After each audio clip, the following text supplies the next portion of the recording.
Okay, class. Spell diet. Yes, ikaw, Nonoy. Hala sir, D-I-E-T sir. Very good. Ikaw, Melvin, ano ang English ng ina? Ang English ng ina sir? Nanay sir. Anong nanay? Magpaturo ka sa inyong magulang, ha? Sige po sir. One eternity later. Ate, anong English ng ina? Tanungin mo ang nanay mo. Sige po ate. Kuya, ano English ng ina? Alam mo, nakita ko ang jowa mo kahapon, may kasamang lalaki at ang sweet nila. Sige po kuya. Mama, ano English ng ina? Hindi, ikaw ang naloko ng jowa mo. Sige po mama. Papa, ano English ng ina? Dun sa damuhan. Ay, ano yun, anak? Okay na po, papa. One eternity later. Okay, si Melvin na. Ayusin mo. Melvin, ano English ng ina? Tanungin mo ang inanay mo. Aba, bastos ka. Alam mo, nakita ko ang jamo kahapon, may kasamang lalaki at ang sweet nila. Niloko mo ba ako? Hindi, ikaw ang naloko ng jowa mo. Saan mo sila nakita? Sa damuhan. Mama, ano ulam? Nagugutom na ako eh. Ayan, kainin niyo yun nandyan sa lamesa, wag na kayong maarte. Eh mama, isang tuyo lang to eh. Paano to magkakasya sa atin? Eh di pagkasyahin nyo, mahirap ang buhay ngayon. Tipirin nyo yan hanggang 1 linggo nyo pa yan.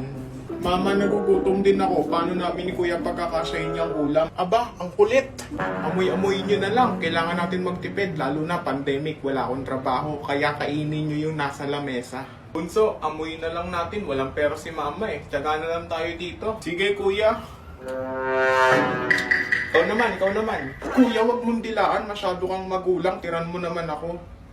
A few moments later.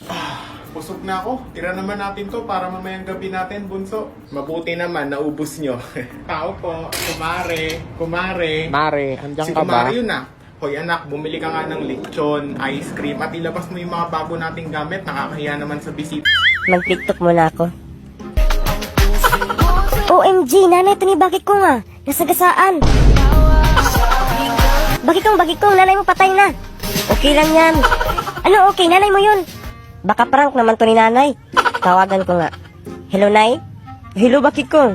Si nanay, kuya? Bakit kong wag kang mabibigla, ha? Nanay natin, natutulog na. Ay, buti naman. Ang aga naman natulog ni nanay. Saan natulog si nanay? Sa kabaong. Sarap tulugan dyan. Ano sa kabaong? Okay, class. Magbigay ng isang bagay sa inyong bahay na walang silbi. Ma'am! Ako, ma'am! Tama! Ano pa? Brief na butas, ma'am. Panty na maluwag, ma'am. Napkin ni ate, ma'am. Shirt may butas sa ilalim, ma'am. Very good. One eternity later. Wala pala akong silbi dito sa bahay. Ay, anak ng unggoy! Bakit mo pinatay ang halaman ko, ha? So, hindi mo ko anak, nay? Ampun ako? Anak, hindi sa ganun. Ay, anak na kanding! Hindi nyo rin ako anak, tay. Ibig sabihin, inampun nyo lang ako ni nanay. Anak ka namin. Smile ka na. Ayoko, sinusuunggoy at kambing. Sila ba ang totoo kong magulang? Kami nga ang nanay at tatay mo. Kaya smile ka na. Ayoko. Pag sinabi kong smile, smile! Ay, hi. Bili na kayo, mura lang, makatulong to sa inyong mga anak sa pag-aaral. Bili na kayo, magic box. Ano yung magic box na sinasabi mo? Ah, ito madam, magic box, makatulong to sa pag-aaral ng anak mo. Lahat ng sagot kapag yatanong ng guro. Pagbukas, may sagot na agad. Aba, pabili ng isa. One eternity later. Anak, wala ka ng problema sa mga sagot kapag tinatanong ka ng guro mo, anak. Aba, totoo ba, nay? Paano mo nasabi?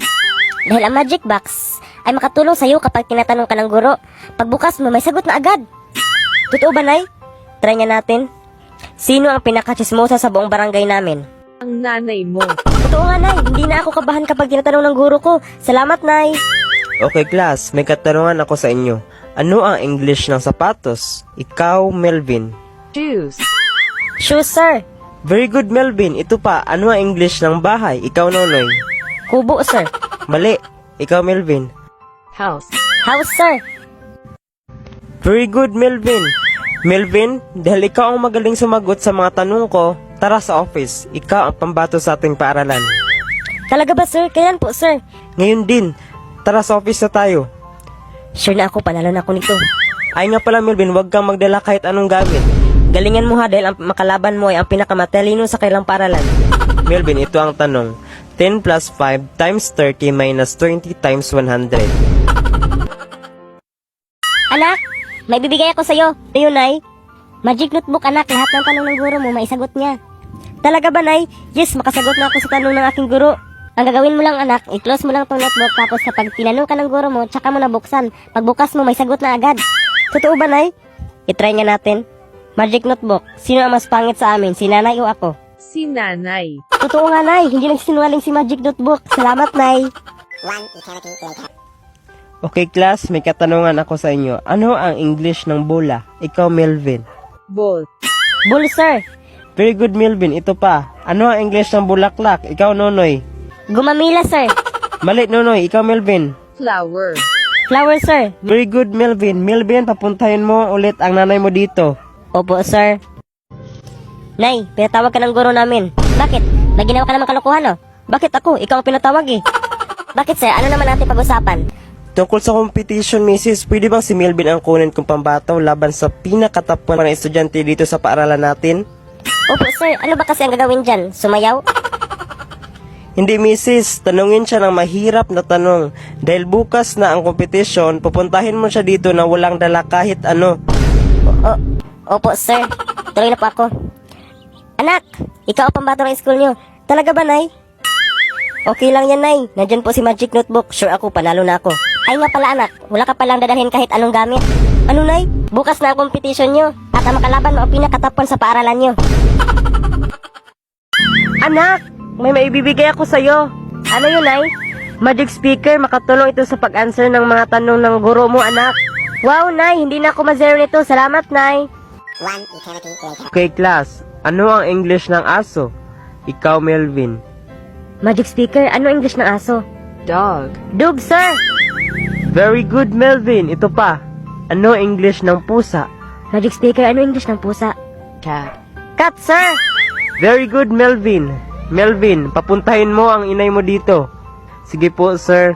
One eternity later. Nay, pinatawag ka po ng guro namin. Bakit? Ano naman ang ginawa mo doon? Ano naman po to, sir? Mrs., alam mo ba ang talino ng anak nyo? Agahan po ba? Opo, Mrs. At napag-usapan namin na siya ang pambato namin dito sa paaralan. Ipadala siya sa ibang bansa para sumagot sa mga tanong dun. Papayag ka ba, Mrs., na siya ang pambato ng paaralan natin? Opo, sir. Sige, bukas po ang competition. Dapat maaga siya na makarating dito. Dapat, Mrs., wala siyang dadalhin kahit ano, kagaya ng speaker na dala-dala niya dahil bawal yun.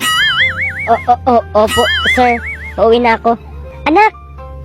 Ikaw ang pambato ng school nyo. Dadalhin ka sa ibang bansa para tanungin ka doon.